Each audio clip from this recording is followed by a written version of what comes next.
সংগঠন সম্প্রসারণ ও মজবুতিকরণে করণীয়। Prescription number 1। 1 নম্বর ওষুধ কি? ট্যাবলেট লিখতেছি। পরিকল্পনা গ্রহণ ও বাস্তবায়ন, প্ল্যানিং। ফার্স্টটা কি? A good plan is half of the work. একটি ভালো পরিকল্পনা হলো কাজের অর্ধেক। যেন তেন প্ল্যান না, ভালো plan. If we plan to fail, we plan to fail. আমরা যদি পরিকল্পনা করতে ব্যর্থ হই, তাহলে আমরা ব্যর্থতারই পরিকল্পনা করি। কথা কি বোঝা গেছে? তাহলে পরিকল্পনা ছাড়া হলো লক্ষ্যবিহীন তরি। তাহলে নাম্বার 1 কি? পরিকল্পনা। 2 নম্বর দাওয়াত সম্প্রসারণ। আপনাকে সর্বোচ্চ দাওয়াতি কাজ ছড়িয়ে দিতে হবে। দাওয়াত সম্প্রসারণ তখনই হবে সর্বস্তরের জনশক্তির মধ্যে যদি দাওয়াতি কাজের চেতনা তৈরি করা যায়। দাওয়াতি কাজ কি নফল? এই ফরজিয়তের চেতনা যদি আপনার কর্মীর মধ্যে তৈরি হয়, সেই কর্মীর দাওয়াতি কাজে কাজা হবে না। নামাজ কাজা হয় না কার? যার মধ্যে নামাজের গুরুত্ব সঠিক উপলব্ধি আসে। দাওয়াতি কাজের শরীর যে মর্যাদা, সেই উপলব্ধি যদি আপনি তৈরি করে দেন, তাহলে সেই কর্মী দাওয়াতি কাজ করবে, এর সুফল সংগঠন পাবে।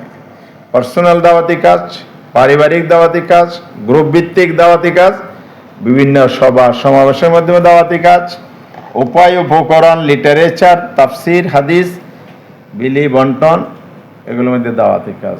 কোরআন তালিমের মধ্যে দাওয়াতি কাজ।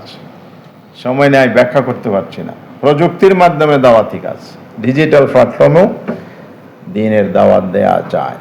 সামাজিক কাজের মাধ্যমে দাওয়াতি কাজ। আপনারা কি সামাজিক কাজ করেন?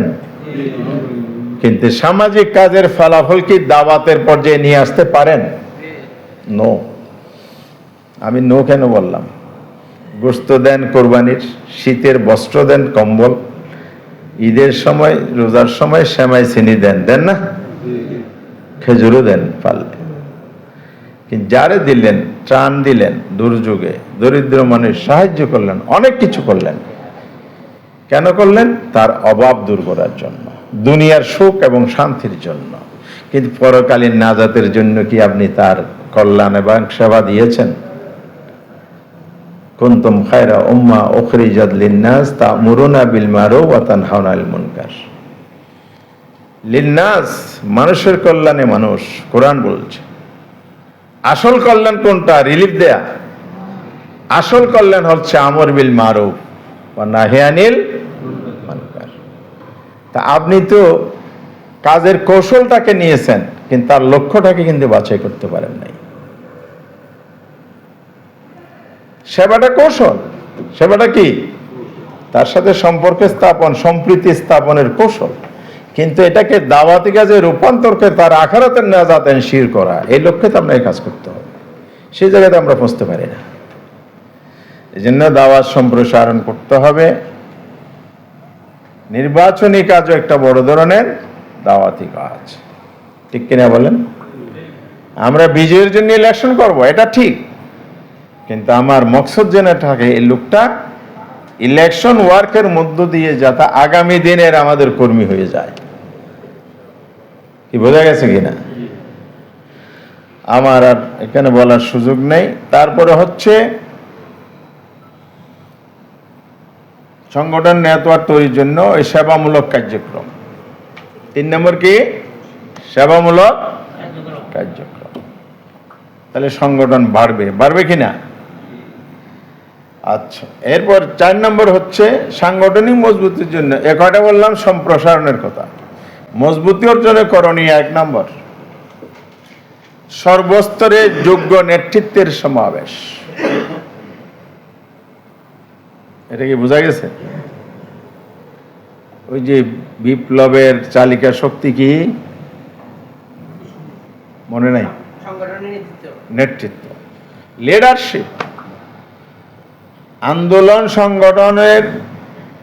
সংগঠন হচ্ছে একটি আন্দোলনের শক্তিশালী বাহন, আর নেতৃত্ব হচ্ছে তার মূল চালিকা শক্তি। নেতৃত্ব কি? মূল চালিকা শক্তি। এই জন্য সংগঠনকে মজবুত করতে হলে আপনার সকল সেক্টরে যোগ্য নেতৃত্ব সেট করতে হবে। বোঝা গেছে কিনা? লিডারশিপ যদি আপনি ঠিকভাবে সেট করতে পারেন, লিডারশিপ কিন্তু ময়দানকে চেঞ্জ করে ফেলতে পারে। যেখানে লিডারশিপ ভালো, গতিশীল, ডাইনামিক, যোগ্য, দক্ষ, সেখানে সংগঠন টনটনে অবস্থায় থাকে। টনটনে বুঝেন তো? হ্যাঁ, মজবুত। মজবুত যখন যা কর্মসূচি দেয় সে তা করতে পারে, যা কোটা দেন তা আদায় করতে পারে। ম্যানপাওয়ার কোটা দেন, অর্থনৈতিক কোটা দেন, সব ফুলফিল করে। সংগঠনের চাহিদা, ঊর্ধ্বতনের সকল চাহিদা সে পূরণ করতে পারে। সে বিয়ারিং ক্যাপাসিটি আছে। কথা বোঝা গেছে?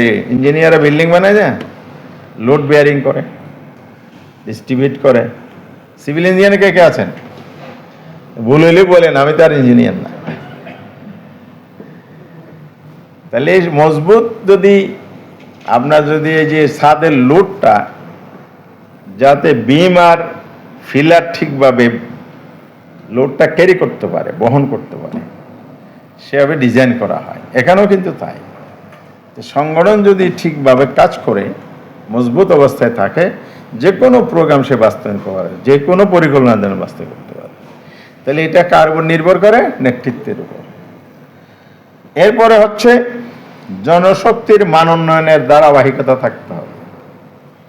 প্রতি মাসে রক্ষণ বাড়ে, প্রতি মাসে কর্মী বাড়ে, প্রতি মাসে সহযোগী হয়, প্রতি মাসে বৈঠক হয়, প্রতি মাসে গ্রুপ বের হয়, অল এভরিথিং প্রপারলি হয়। জনশক্তির ধারাবাহিকতা প্রতি। তাহলে আরেকটা হলো কর্মীর মান সংরক্ষণ। বাড়লে হবে না, এদিকে বাড়লো এদিকে আবার হারিয়ে গেল, তা যেন না হয়। কেমন? নবীন প্রবীণদের সম্মিলন ঘটাতে হবে। খালি আছে আদুবাইদের মতো যারা আছে ওরাই নিয়েও নতুন নতুন রিক্রুটমেন্ট হইতে হবে।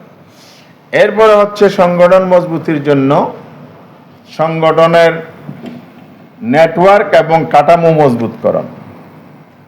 আপনাকে জেলা থেকে উপজেলা পর্যন্ত যত জায়গায় আপনার ম্যান পাওয়ার আছে, সেই সব জায়গায় আপনাকে কাঠামো তৈরি করতে হবে। কাঠামো তৈরি মানে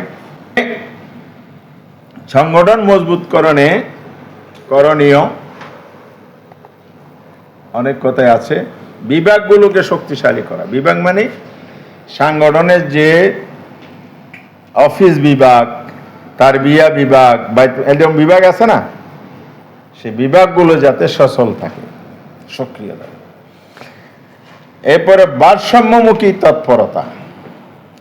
আমরা একদিকে ছুটলে হবে না, বহুমুখী তৎপরতা থাকতে হবে।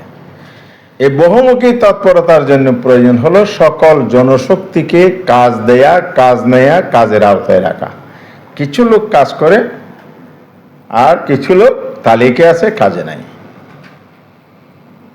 আর বহুমুখী তৎপরতা হচ্ছে একদিকে যেমন সবাইকে ব্যস্ত রাখতে হবে কাজের মধ্যে, সবাইকে কাজ দিতেও হবে। আমি যাকে ভালোবাসি তাকে কাজ দিই, যার সাথে মনের মিল নাই তাকে কাজ দিতে চায় না। একটা কি জাস্টিস? এটা কি ইনসাফ?